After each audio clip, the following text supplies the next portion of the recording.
First and foremost, that I don't condone teenage pregnancy. I don't think it should be idolized or glamorized in the media, and it's not something to look up to. So I hope that if you can take anything from this video, it's that teenage pregnancy can be prevented. Some background on me.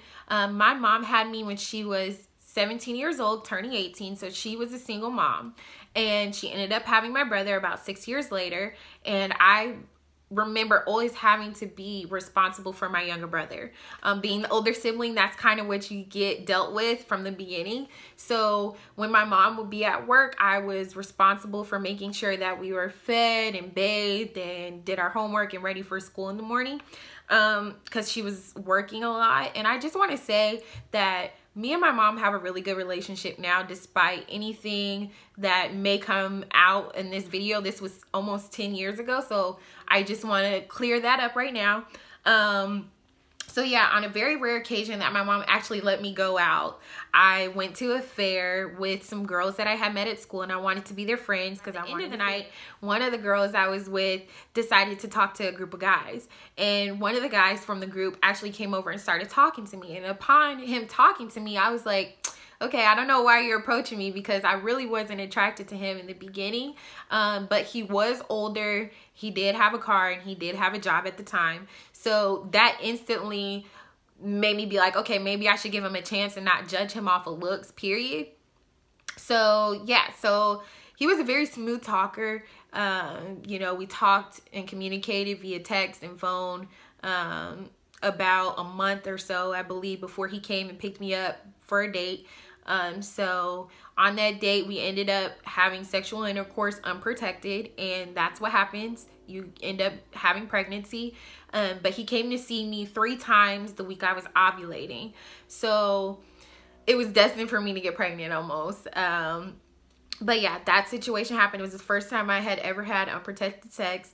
And yeah, so before I actually got pregnant, he would tell me things like, oh, you know, you're so beautiful, or I want you to have my baby, or, you know, just things like that, things that guys say. And I believed him. I believed that he would take care of me, and it just didn't happen that way. I was hoping that he would take me from the situation that I was in, because it wasn't a really good situation. I didn't have much. My mom didn't have much. And I was just looking for someone to save me, pretty much, from my circumstances. So I found out, because I missed my period. I'm usually pretty much to the day 28 days. So 5 days go by and I realized my period hadn't come, and I, you know, put 2 and 2 together and realized I could be pregnant. So I had to tell my mom. She was very, very calm, but disappointed in me at the same time. So I ended up telling my daughter's dad, and I wanted him to know that I was pregnant. So I called him just like I would any other time, and I told him, hey, I'm pregnant. I don't know what we're going to do about this, but I just wanted to let you know. He proceeded to laugh at me. He called me names. He hung up on me, ignored my calls, but I called back, and another girl answered the phone. Her name was Ebony. She answered the phone, and she was like, hey, don't call my man. It's not his baby. Don't pin a baby on him. Called me names, and they hung up on me and proceeded to have a good night, or whatever the case was. So instantly I was devastated. I was heartbroken. I was hurt. I didn't realize that that would even be a situation that I would be in. But being a single mom from the beginning is my truth. So 6 months go by, and it's now about, it was my junior year, the summer of my junior year, and school's letting out. And I realized, like, I don't have much. There's not very much hope for me here. My mom's always gone. I'm responsible for my brother. I'm now responsible for this child that I'm carrying, and I have no way to get myself around. I didn't have a license or an ID. In Georgia, I moved from Illinois, so in Georgia, you have to hold your permit for 1 year and a day. My mom didn't have time to teach me how to drive or take me to get the information I needed from the DMV, so I was stuck pretty much with no hope, is what it felt like back then. So my grandmother, I speak to her very regularly. We're very close. She's always been a huge support to me and in my life. she reached out to me and, you know, was saying like, hey, the high school here back in Illinois where I was from has an extension center for teen moms, and, you know, you can get some help here, and you've got more family up here, and we can help you. So I listened to my grandmother. Prior to moving there, the only thing I had was a bed, a TV, and maybe like a tote full of clothes for myself. My daughter had a very small suitcase with some onesies, some hair bows, and I only had that stuff because my grandma bought it and sent it to me in the mail. She was sending me stuff. So that was all we had. When they came to pick me up, it was my mom, or no, my grandma, my aunt, and my little cousins. They came, they put my little things in the car or whatever, and we take off.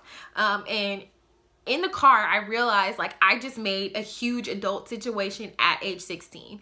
And I remember stopping by my mom's job to say goodbye, and she was just very mad at me. I don't know if it was still disbelief that I was pregnant, even though it had been 6 months, or if she was just felt betrayed that I ended up leaving her, or what the case was. And this was a very hard decision for me because I love my little brother. I had always, you know, taken care of him and just been very motherly to him. So the decision to leave him to potentially better my life was a very hard situation. I felt very guilty for that for a very long time. So anyways, my mom, I don't even think she even hugged me or said goodbye. She's just mad at me. So the car ride back to Illinois, which is about 9 hours, was just very long and quiet and somber for me. But for once, I felt like I had some hope. So when we get to Illinois, my aunt, you know, starts to help take my things in the house. And I remember her showing me this bedroom, my old room. It was tan and it had little polka dots all over the walls. And it was just decorated so beautifully. And for the first time, I had a queen bed with a bedspread, and it was just really nice. And I opened the closet, and when I opened the closet, I saw just everything I could need to take care of a baby. Once I got to Illinois, I had to get food stamps, a medical card. I was on the WIC program, and I had CCR&R, which was a financial program to help pay for daycare. Summer goes by. I eventually had my daughter August 4th, 2009. My daughter's dad was invited to, you know, come to the birth because my mom was coming from Georgia. So I, you know, hit him up like, hey, if you want to be here, catch a ride with my mom. He declined. He didn't want to come. So yeah, after I gave birth to my daughter, I stayed at home for the 6 weeks. I went to high school. The high school that I went to, I had to have a session obviously before because I'm a transfer student. They recommended that I go to an extension center. The extension center had kids that were juvenile delinquents. They were truants, drugs, alcohol, bad grades, teen moms. Everything was all put at a separate location, separate from the high school. I felt like that was the high school's way of like trying to make their standard and their normal high school social life look good from the outside. You know, like, hey, we're gonna put all the misfits over here. You know, all the regular kids are over here though. So I just felt like, okay, I've got to do what I got to do. You know, I had always been a good academic student. I had A's and B's throughout high school, maybe a couple C's in there, but I never failed a class and I never missed school like that. So so the main reason why I went to the extension center was because I was a teen mom. While I was there, the academic year of my senior year was very easy. Like all I had to do pretty much was show up. I ended up taking CNA classes at night, provided through the school, but at a community college. So I did that at night. I also ended up 9 months later, when my daughter was 9 months, I got a job at Burger King, and I started working 30 hours a week. Actually, she wasn't even 9 months. I think she was a little baby because I believe I got this job in December. So she was just a few months old, but I started working even though my grandparents told me like, you don't have to work, just go to school, take care of your daughter. But I wanted to work because I wanted to have my own money, wanted to be independent. So I did CNA class, and I also worked 30 hours a week at Burger King. Like I said, I was a cashier. I took orders and stuff like that. I swept bathroom floors, cleaned up the bathrooms, cleaned up the lobby and stuff like that. So that's what I did. For the first time, I felt like I was independent because now I've got some money. I was making like $3.50 a check, and to me that was a lot of money back then because I had no money and no bills and no real, you know, issues like that, nothing to really worry about financially. So as I was doing that, and I ended up graduating. So I graduated, I walked with my class, my senior class or whatever, and that was good. Like I made it through high school. I finally got my driver's license before I got out of high school. I got my driver's license. I was able to get myself and my daughter around. Prior to that, I was dependent on my aunt. So my aunt would take me to drop my daughter off at daycare. She would drop me off at school. She would drop me off at work and pick me up from work. And she had her own kids, and she was helping with my uncle kids. And she was a single parent as well. So my aunt was a busy lady, and she did a lot for me, and I love her for that. So yeah, so I graduated high school. Now I'm trying to figure out, what am I going to do with my life? What do I do now? So after high school, I went to community college. I did my first semester, took gen eds. After that, I took another semester of just random classes. I just picked some random classes, honestly. And then after that semester was over, the following year, I got into the cosmetology program. I excelled through the cosmetology program. It was like God's grace was over me through that program. And I was able to keep a 4.0 GPA. I was able to go to school every single day. I stayed on the president's list 3 consecutive semesters in a row. And after that, I went another semester and I achieved my associate's degree. So I graduated, and after graduation, I went to university, and I'm where I'm at today. So I just want to say that if you are in this situation, you're not hopeless. It's going to be hard. You're going to need a support system. If you're not in this situation, don't look to a man to help take you out of this situation. Deal with it the best you can. Cope the best you can with what you have. Don't rush to be an adult, because that's not the way.